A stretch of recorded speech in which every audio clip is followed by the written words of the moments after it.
একটা কথা ভাইবা দেখছেন, আমরা সবসময় বলি যে আমি গরিব, আমার সময়টা খারাপ, আমার কিছু নাই, টাকা নাই, পয়সা নাই। আমরা এগুলা কি লেগে বলি?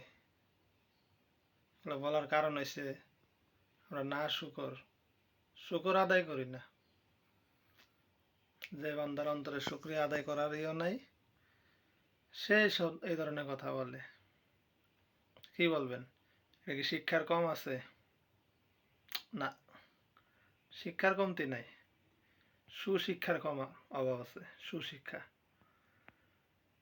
স্কুল, কলেজ, মাদ্রাসা, শিক্ষা প্রতিষ্ঠানের কোনো অভাব নাই। ইউনিভার্সিটি একটার পর একটা, মানে হাজার হাজার আছে।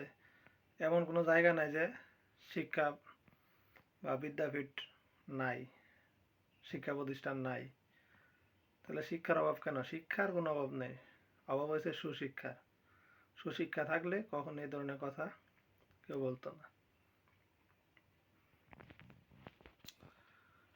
তো এখন অনেকে আবার বলবে যে সুশিক্ষা কেন নাই, এত এত শিক্ষা প্রতিষ্ঠান কিন্তু সুশিক্ষা নাই, সেটা আবার কি? সুশিক্ষা পাওয়ার জন্য তৌফিক লাগে, ঠিক আছে? আর তৌফিক নাই, এখন আবার অনেকে বলবে যে তৌফিক নাই কেন? তৌফিক তো আমরা চাই না, চাওয়ার জন্য কি আছে? আল্লাহ।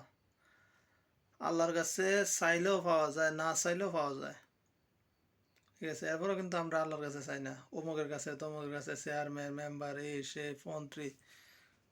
কিন্তু আল্লাহ বলছে আল্লাহর কাছে চাওয়ার লাগে, অথচ আমরা আল্লাহর কাছে চাই না। আল্লাহর কাছে চাইলে এমন কোনো জিনিস নাই যে পাওয়া যায় না।